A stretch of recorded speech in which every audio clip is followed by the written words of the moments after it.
Hello guys. तो आज हम पॉडकास्ट लेने वाले हैं दादाजी का, और ये हमको देहरादून की हिस्ट्री के बारे में बताएंगे। तो आप ये देख सकते हो, ये हैं दादाजी हमारे पॉडकास्ट में। आपका स्वागत है, और आप अपने बारे में कुछ बताएंगे।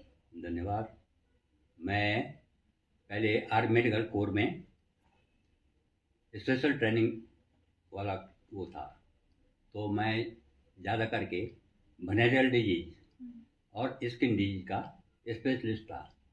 मैं विदेशों में भी कई जगह उस समय जो सेमिनार होते थे उन सेमिनारों में गया, और वहाँ वेनेरियल डिजीज के विषय में जो बातें होती थी उनके विषय में भी मैं डिस्कशन करता था। और जो है काफ़ी वर्षों के बाद तब मैं आर्मी मेडिकल कोर्स से रिटायर हुआ। रिटायर होने के बाद जो है फिर मैंने डिस्ट्रिक्ट हॉस्पिटल पौड़ी में भी कुछ साल जो है मेडिकल का काम किया। बस अब जैसे जैसे उम्र पूरी हो गई फिर मैंने वो छोड़ दिया। इसके बाद तब मैं घर में ही थोड़ा बहुत प्रैक्टिस करता था। घर में ही लोग मेरे पास कई आते थे, कईयों को मैं एडवाइस करता था कि तुम फलानी दवाई का यूज करो, फलाना काम करो। ऐसे में ही काफ़ी समय लगा, और जब रिटायरमेंट होता आदमी तो तब वो आराम करने की ज़्यादा ज़रूरत समझता है। तो धीरे धीरे जो है मैं उसमें फिर मेरा दिलचस्पी। तो पहले तो दादाजी थैंक यू सो मच अपना टाइम देने के लिए हमको। और मेरा पहला सवाल ये है कि देहरादून की स्थापना कैसे हुई थी, उसके बारे में। देहरादून की स्थापना तो यहाँ पर बहुत कई 100 वर्षों पहले टेरी महाराज टेरी नरेश का आधिपत्य था। और यहाँ तक कि तुम्हारे सहारनपुर तक का पूरा एरिया जो था वो टेरी महाराज के अंदर आता था, और टेरी महाराज का ही सत्ता चलती थी। और उस समय जो है गढ़वाल और टेरी गढ़वाल, पौड़ी गढ़वाल और टेरी गढ़वाल, ये दोनों राजा के ही आधिपत्य में थे। किंतु अंग्रेजों के आने के बाद जो है ब्रिटिश गढ़वाल बोला गया, यानी नदी के पार गंगा नदी के पल्ली पर तरफ जो है वो अंग्रेजों के शासन को दे दिया। और टेरी महाराज ने समझा कि इनसे लड़ाई करना उपयुक्त नहीं है, इसलिए उन्होंने जो है उधर का गंगा नदी के पल्ली तरफ का जो गढ़वाल था वो अंग्रेजों को दे दिया, और उसका नाम तब उन्होंने अंग्रेजों ने जो है ब्रिटिश गढ़वाल रख दिया। और ये टेरी गढ़वाल में नदी के इस साइड में जितना भी है ये सब टेरी महाराज के अंदर में था। यहाँ तक तुम्हारा ऋषिकेश देहरादून पूरा एरिया जितना है ये सब टेरी महाराज के अधीन था। किंतु कुछ समय पश्चात जब भारत सरकार ने देखा रजवाड़े छीने गए, जगह जगह राजा थे, कई रजवाड़े थे उस समय, कम से कम 50-60 रजवाड़े थे। धीरे धीरे जो है प्रिवी प्लस बोला गया उसे, और उसके उपयुक्त में कई रजवाड़े छीने गए। और तब जो है जब रजवाड़े छीने गए तो टेरी महाराज ने भी उनको भी समन आया कि आप गद्दी छोड़ दीजिए, और अब हम जो है पूरे राज्यों को भारतवर्ष में सम्मिलित कर रहे हैं। तो टेरी महाराज ने भी सोचा कि हमारी इतनी कुव्वत तो है नहीं कि जो हम भारत सरकार से लड़े। उन्होंने भी जो है हैंड्सअप कर दिया और वो दिल्ली चले गए।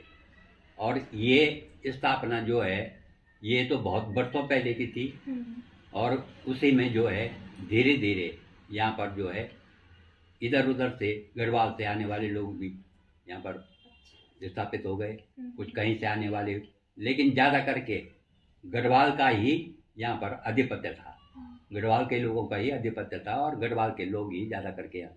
किंतु कुछ जो है टेरी महाराज ने अपनी फौज में कुछ मध्य प्रदेश के थे, कुछ गुजरात के थे, कुछ राजस्थान के थे।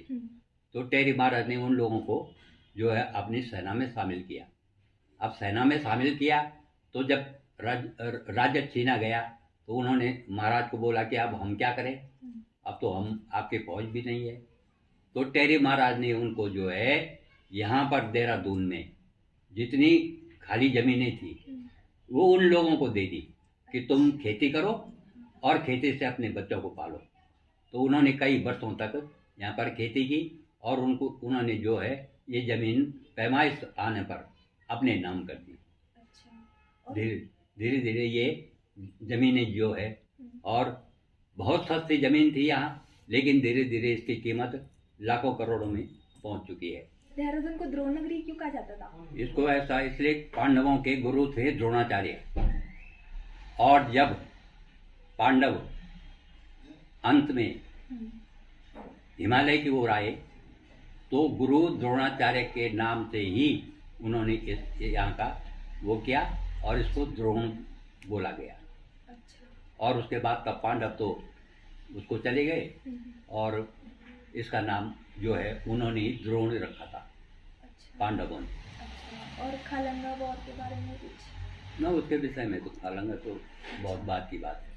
और देहरादून के विकास में ब्रिटिश शासन का क्या योगदान रहा है? ब्रिटिश शासन का तो उस समय जो थे वो लोग ठंडी जगह पसंद करते थे, क्योंकि वो इंग्लैंड के थे, वहाँ का टेम्परेचर बहुत कम रहता है, इसलिए वो गर्म जगहों पर नहीं रहना चाहते थे, वो ठंडी जगहों पर रहना चाहते थे। इसलिए उन्होंने मसूरी को चूज किया सबसे पहले, और नैनीताल को। ये दो जगह उन्होंने चूज किए। तो यहाँ पर जो है कुछ उनका संपर्क ऐसे हो गया कि मसूरी एकदम नज़दीक था, इसलिए यहाँ पर जो है अंग्रेजों ने काफ़ी वो किया है। और अभी कई कोठियाँ ऐसी हैं कि जो अभी तक भी उनकी बनाई हुई, अंग्रेजों की बनाई हुई कोठियाँ बहुत हैं अभी, और उन पे जो है हमारे हिंदुस्तान के लोगों ने आधिपत्य कर दिया है, क्योंकि वो छोड़ के इंग्लैंड चले गए थे। तो जब छोड़ के चले गए थे तो वो कई कोठियाँ जो है हमारे ही लोगों के पास अभी तक हैं, लेकिन उन्होंने इसका जो है भव्य वो किया था अंग्रेजों ने। अच्छा। और शिक्षा का कुछ योगदान रहा है? हाँ, शिक्षा का ऐसा है कि उस समय अंग्रेजों की वजह से, न कि हिंदुस्तानी की वजह से, अंग्रेजों की वजह से हाई क्वालिटी का वो था यहाँ पर। क्यों कि मसूरी में थे तो पहले उन्होंने मसूरी में ही एक स्कूल चलाई, जिसमें कि बड़े बड़े राजा महाराज, बड़े बड़े लोगों के बच्चे पढ़ते थे, और वो हाई एजुकेशन उनको दिलाते थे। किंतु कुछ समय पश्चात जो है ये सिस्टम यहाँ देहरादून में चला, और देहरादून में चलने के बाद जो है यहाँ पर भी अच्छे अच्छे ऊंचे क्लास के ऊंची उसके बच्चे जो है यहाँ पर पढ़ने लगे, और अच्छा एजुकेशन यहाँ पर, यहाँ तक कि आप सोच लो कि जो बड़े बड़े नेता हैं, राहुल गांधी की बहन है, उसके बच्चे यहाँ पर सेंट जोसेफ में पढ़े। तो क्यों? इसलिए कि यहाँ पर एजुकेशन हायर था, और यहाँ पर काफ़ी अभी तक भी हायर एजुकेशन चल रहा है, और काफ़ी लोगों के बच्चे जो है उनसे पढ़ के निकल रहे हैं। अच्छा। और देहरादून का फ्यूचर क्या देखते हो आप? देहरादून का फ्यूचर तो अभी ऐसा है कि यहाँ पर अब जो है, पहले तो यहाँ पर ज़्यादा करके गढ़वाली लोग और यहीं के बासिंदे थे, वही लोग रहते थे।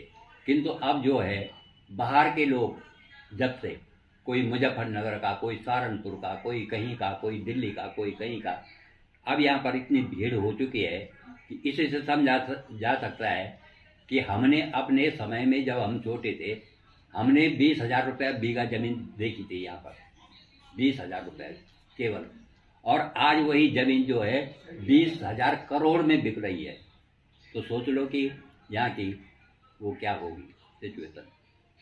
अच्छा। तो दादाजी, बहुत अच्छा लगा मुझे आपसे बात करके, और बहुत कुछ आपने बताया अच्छा, तो थैंक यू सो मच। हाँ, धन्यवाद। हमारा काम है हम बच्चों को अच्छी शिक्षा दें, अच्छा वो दें, और उनके आगे भविष्य के लिए भी कुछ उज्जवल कामनाएं हों। धन्यवाद।